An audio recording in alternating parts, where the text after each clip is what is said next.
अस्सलाम वालेकुम। अगर आप भी कारोबार करना चाहते हैं और फ़ैसला नहीं कर पा रहे कि आपको कौन सा कारोबार करना है, तो ये वीडियो ख़ास आप ही के लिए है। बराए करम ये वीडियो अव्वल से आखिर ज़रूर देखिए। उम्मीद है कि आपको बहुत सारी मालूमाती बातें पहुंच जाएंगी।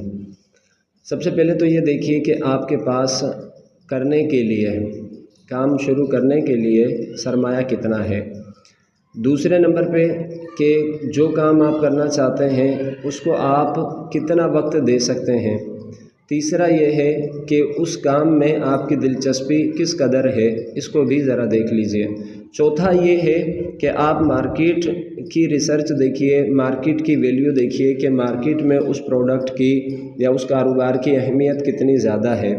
और नंबर 5 ये है कि आप उसका मुनाफा भी देख सकते हैं कि आप जो काम करना चाहते हैं उसमें प्रॉफिट किस कदर होता है।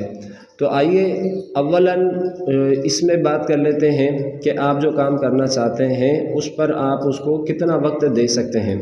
तो कम से कम शुरू में अगर जब आप स्टार्ट करते हैं तो कोई भी कारोबार कम से कम 7 से 8 घंटे आपने मुसलसल उसको देने होते हैं। और ये फिर काम पर भी डिपेंड करता है। बाज़ काम ऐसे होते हैं कि वो 2 से 4 घंटे के होते हैं। जैसा कि मिसाल आप उसकी सेल मैनी की ले लें, होलसेल का कारोबार ले लें, जो छोटे पैमाने पे बंदा करे तो वो भी 2 से 4 घंटे तक का होता है। इसी तरीके से अगर आप कोई शॉप पर काम करना चाहते हैं या अपनी शॉप खोलना चाहते हैं किसी भी प्रोडक्ट वगैरह की, तो उसमें आपको कम से कम 7 से 8 घंटे तक कम से कम आपने मुस्तकिल देने होते हैं।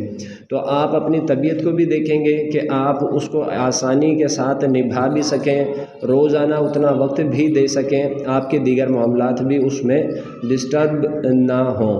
तो इन चीज़ों का ख्याल रखते हुए और फिर उस कारोबार के अंदर आपकी जो दिलचस्पी है उसको आप मद्देनज़र रखिए कि आपकी उस कारोबार में दिलचस्पी कितनी है।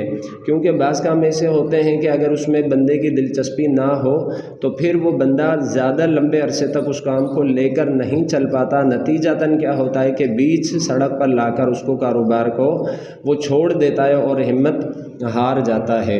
लेकिन जब आपकी दिलचस्पी होती है तो काम आप अच्छे अंदाज से करते हैं और दिल जमई के साथ करते हैं, रोज़ की बुनियाद पे करते हैं, जिसका बहुत ज़्यादा आपको अच्छा रिज़ल्ट आता है और इससे आपको बहुत ज़्यादा फ़ायदा होता है। एक इसमें ये भी है कि आपके पास सरमाया कितना है। आप अपने सरमाए को देख लीजिए कि आपके पास सरमाया कितना है और जो काम आप शुरू करना चाहते हैं कम से कम उसमें कितना सरमाया चाहिए होता है। तो आप उसको भी देख लीजिए। फिर आप चाहें तो